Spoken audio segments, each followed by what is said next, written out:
We are now moving on. I hope Mr. Denkrak Gabi from the Ministry of Local Government and Environment Tunisia is online.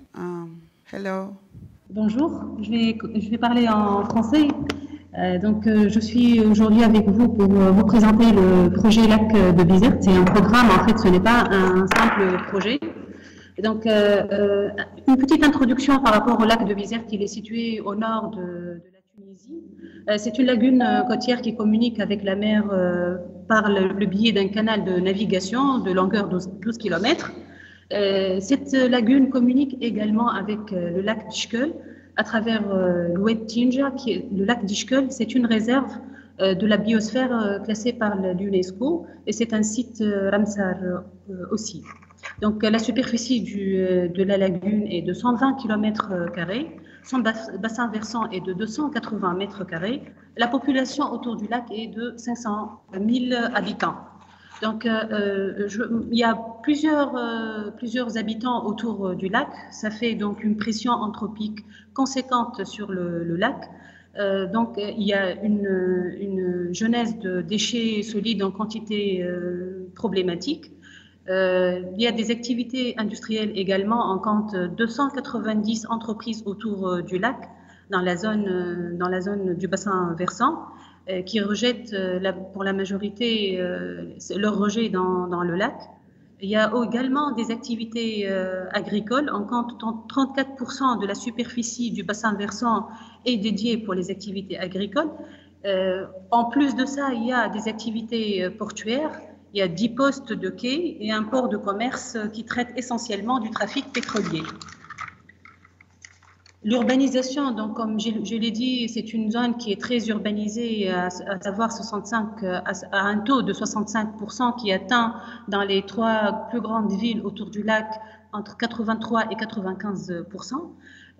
Également, en parallèle, il y a des activités de pêche et d'aquaculture. Donc on compte 5 ports de pêche et 11 sables conchilicoles. Donc, à part cette pression anthropique, il y a également un facteur important qui freine un peu l'activité économique en relation avec l'activité de pêche et de conchiliculture dans le lac, qui est les changements climatiques et en particulier l'élévation de la température. Et donc, la colonne d'eau se trouve plus chaude que ce qu'il faut pour l'activité conchilicole et ça provoque des mortalités et donc des pertes en termes de production conchilicole.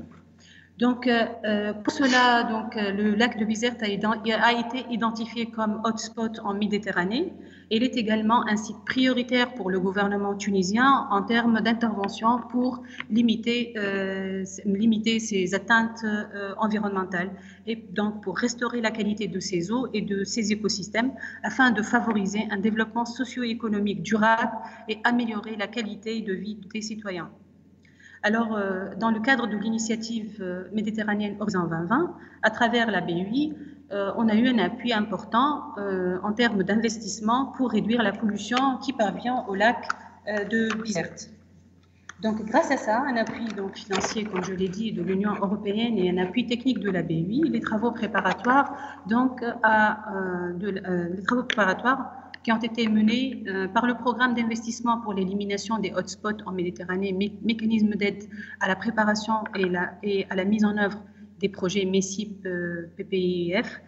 Le montage du projet a été réalisé c'était réalisé dans le cadre d'une approche participative et dans le cadre également d'une approche intégrée parce que ça ne concerne pas une seule source de pollution, ça ne concerne pas un seul type de rejet, mais ça concerne tout type de rejet et tout type de source de pollution.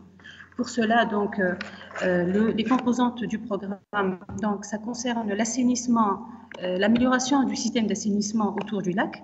Donc, on va réhabiliter 3 stations d'épuration qui existent dans la région. On va également étendre le réseau d'assainissement à raison de 150 km et réhabiliter 100 km également du réseau d'assainissement. En plus de ça, il va y avoir une amélioration du système de gestion des déchets solides dans la région. On va réhabiliter une décharge qui a existé, qui a fonctionné pendant un certain nombre d'années, et on va réaliser des études de faisabilité pour recycler les déchets, notamment industriels, générés par les différentes industries dans la région de Bizerte. On ajoute à cela une composante relative donc à la dépollution industrielle dans les plus grandes sources de pollution industrielle, les plus grandes entreprises dans la région, qui sont l'usine d'El Fouled, qui est une usine de sidérurgie, une usine c'est une raffinerie, c'est la STIR, c'est un raffinage de pétrole, et la troisième, c'est une cimenterie. Toutes ces entreprises sont des entreprises étatiques. Pour les entreprises privées qui continuent à polluer le lac, il y a un programme d'accompagnement de ces entreprises, et en parallèle, il y a un programme de renforcement du système de contrôle de ces entreprises industrielles. On ajoute à cela une composante d'infrastructure côtière. Donc, on va réhabiliter une corniche carrossable dans une agglomération qui s'appelle Manzil Abdelrahman, et on va étendre un port de pêche pour accueillir plus de barques. Avec ces composantes d'investissement, en parallèle, il y a des composantes qui permettent la durabilité de ces investissements conséquents. Donc, il y a de l'assistance technique. Donc, on va recruter un bureau, comme vous le voyez, il y a plusieurs intervenants, il y a plusieurs champs d'intervention, et donc ça complique le projet, et d'où la nécessité d'avoir une assistance technique pour aider la structure qui a été créée pour gérer ce projet à bien gérer le projet avec les différents partenaires au projet. Nous avons également une composante de suivi environnemental du lac pour mesurer la réaction du lac par rapport à l'effort de dépollution qui va se faire. Également, on va travailler sur la sensibilisation de la population autour du lac par rapport aux différentes problématiques environnementales, notamment la gestion de déchets et autres. Également, des projets pilotes de pérennisation peuvent être financés. Nous avons un fonds dédié à ça. Le volet recherche scientifique aussi trouve sa raison d'être financé dans le cadre de ce programme. Donc, des activités de recherche scientifique seront financées pour comprendre le fonctionnement de l'écosystème du lac par rapport à la gestion de la pollution qui lui est déversée. Tout ça, également, on rajoute à toutes ces composantes de renforcement institutionnel une composante, c'est une étude en fait en relation avec l'étude de vulnérabilité du lac face au changement climatique. Parce que nous allons réaliser des investissements conséquents, mais comme je l'ai dit, donc le problème du lac, ce n'est pas uniquement la pollution, mais également le changement climatique. Donc, que peut-on faire pour pouvoir s'adapter et pour pouvoir atténuer ces impacts des changements climatiques? Donc, tout ça, ça va ressortir à travers l'étude de vulnérabilité que nous allons réaliser à l'occasion de ce programme. Bien sûr, un plan d'action sera dégagé à travers cette étude. Et ce plan d'action, on va essayer de trouver les financements nécessaires pour le réaliser. Donc, le coût du programme, il s'élève à 90 millions d'euros pour une durée de 5 ans. Le schéma de financement, donc la Banque européenne d'investissement contribue au financement à hauteur de 40 millions d'euros. La BERD, donc la Banque européenne de reconstruction et de développement, contribue à hauteur de 20 millions d'euros.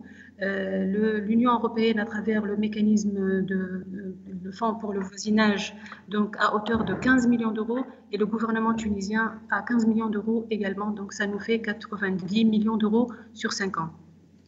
Le volet gouvernance donc, de ce programme complexe et compliqué, donc le ministère de l'Environnement est le promoteur du projet, et donc le ministère a créé une unité de gestion par objectif qui est dédiée à la gestion de ce programme, et bien sûr l'unité de gestion est le vis-à-vis unique des différents bailleurs de fonds et l'interlocuteur des différents partenaires au projet, parce que ce projet, donc, il fait intervenir différentes institutions et différentes agences sous tutelle du ministère de l'Environnement, et il y a d'autres qui ne sont pas sous la tutelle du ministère de l'Environnement, à l'instar des entreprises industrielles.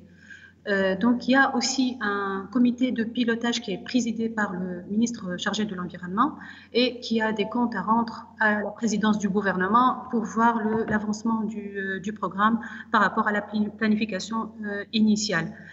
Également, à l'échelle régionale, au niveau du gouvernorat de Bizerte, c'est l'autorité régionale, il y a eu la création d'une cellule qu'on a appelée cellule H2020, et c'est cette cellule qui assure le relais entre les projets de développement autour du lac et les objectifs de protection du lac, en fait. Voilà, donc ça c'est le volet gouvernance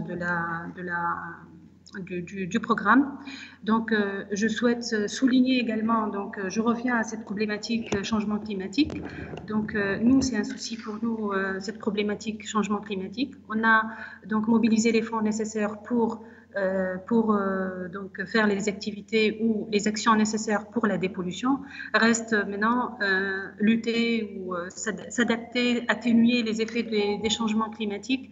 Donc ça, c'est un objectif également dans le cadre de notre programme. Merci pour votre attention.